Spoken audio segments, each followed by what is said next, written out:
Alors, à présent, rentrons encore plus dans le concret. Pour comprendre ce que le collaboratif peut donner sur le terrain, dans la réalité. Alors d'abord, une petite question sur l'ampleur de ce phénomène. Est-ce que, selon vous, Pierre, il s'agit réellement d'une révolution copernicienne ou bien est-ce que c'est plutôt une tendance actuelle ? Le terme évolution a déjà été évoqué, donc je vais peut-être parler de transition, transformation, évolution, plutôt que de révolution. La révolution veut dire rupture.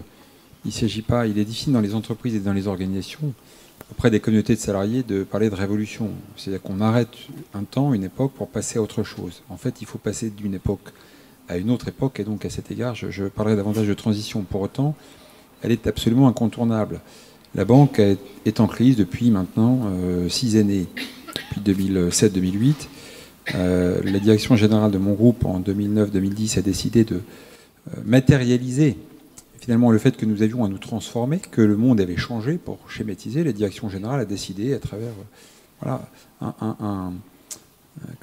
une décision tout à fait fondamentale, tout à fait essentielle, de matérialiser à la fois à l'entreprise, au groupe, mais aussi à son environnement, aux parties prenantes plus généralement, y compris à ses clients, la nécessité que nous avions à nous adapter, à nous transformer et à changer, et nous l'avons fait à travers ce que nous avons appelé le modèle Evergreen. Le modèle Evergreen, c'est quoi? C'est se réunir sur un lieu unique, réunir donc des entreprises sur un lieu unique, et la première étape était de réunir la direction générale du groupe Crédit Agricole SA et 6 sièges de filiales parisiens sur un site unique. Et donc à Montrouge, sur un campus de 8 hectares, nous aurons 172 000 m² de surface à terme, près de 10 000 collaborateurs, et nous avons décidé de le matérialiser sur un mode campus presque universitaire, pas presque sur un format de type universitaire, plutôt que sur des tours.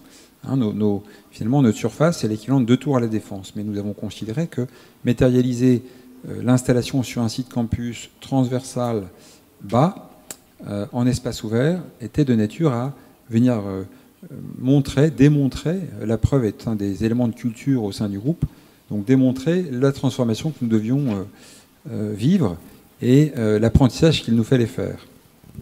D'accord. Alors justement, pour ce changement dont vous parliez, qu'est-ce que vous avez mis en place au sein du Crédit Agricole? Concrètement, ce collaboratif, ces nouvelles pratiques managériales, comment elles se matérialisent aux différents niveaux de la carrière?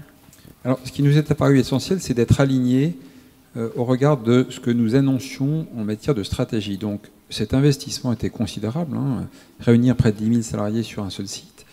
Nous avons donc décidé de produire et de dérouler ce projet dans un cadre collaboratif. Or, enquête d'opinion, nous avons interrogé 10 000 salariés. Nous avons sollicité les volontaires. 500 collaborateurs se sont annoncés comme volontaires pour participer à la définition à la fois des espaces de travail, des choix technologiques, du mobilier, du cadre, de l'organisation des espaces, du macro et du micro-zoning, etc., de l'organisation des lieux, du jardin. 500. Nous avons ajouté à ça des managers, parce que les questions étaient nombreuses. Malgré tout, dans les organisations, il y a encore des managers. Même si on entend travailler de manière collaborative, pour autant, le cadre managérial subsiste, en particulier dans des organisations très structurées, très organisées, très grosses, comme la nôtre, très réglementées, très outillées à travers les outils, bien sûr, informatiques, qui sont encore les outils d'hier, au sens du fonctionnement collaboratif. Ce ne sont pas des outils qui sont totalement ouverts, etc. Donc nous avons travaillé, je vais très vite, sur l'appropriation, finalement, et la définition des besoins et des solutions par l'ensemble de la communauté des salariés, ceux qui se sont désignés volontaires. Nous avons fait approuver et approprier par l'ensemble des communautés, là plus globalement, là encore par l'ensemble des salariés, y compris les organisations syndicales, y compris l'ensemble des parties prenantes. Et puis nous avons donc mis en place ce que j'appelle des ingrédients qui participent à créer les conditions au travail collaboratif. Le travail collaboratif, finalement, ne s'impose pas.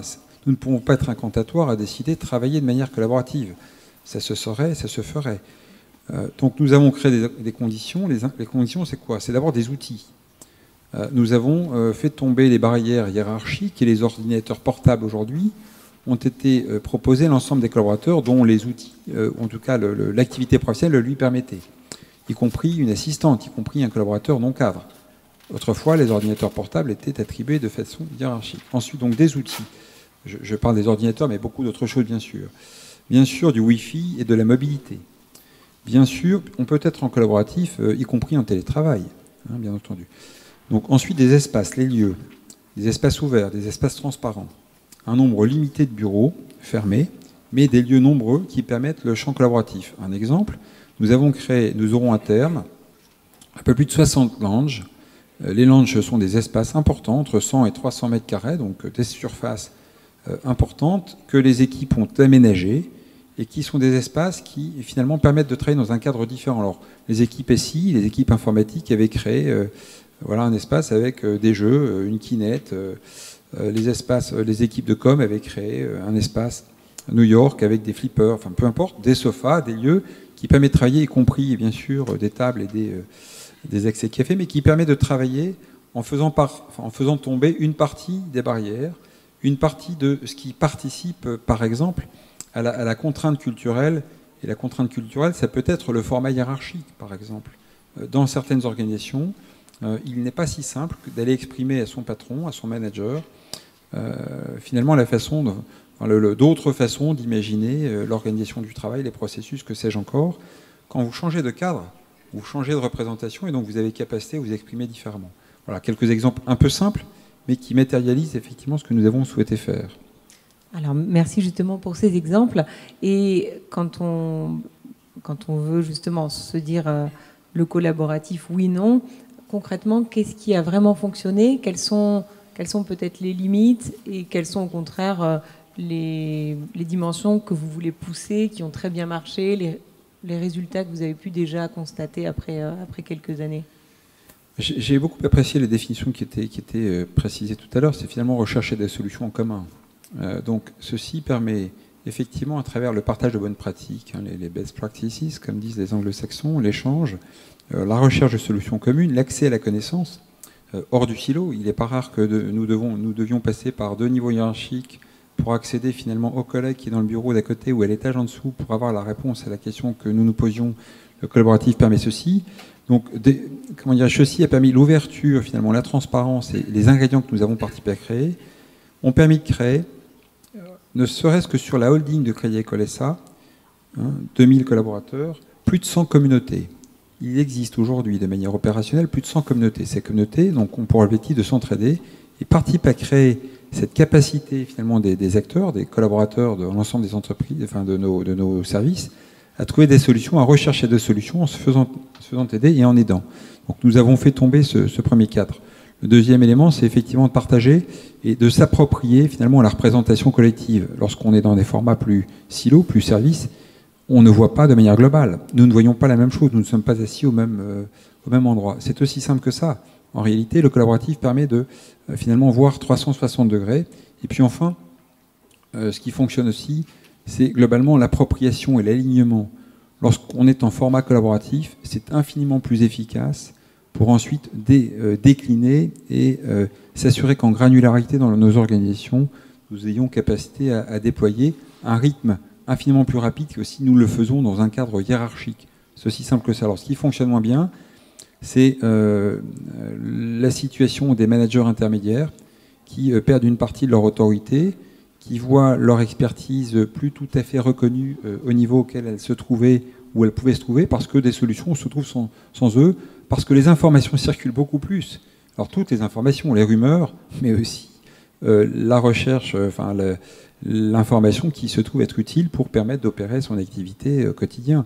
Et donc le manager a besoin de se réinventer, rechercher effectivement d'autres, ou en tout cas se transformer et réaliser d'autres missions.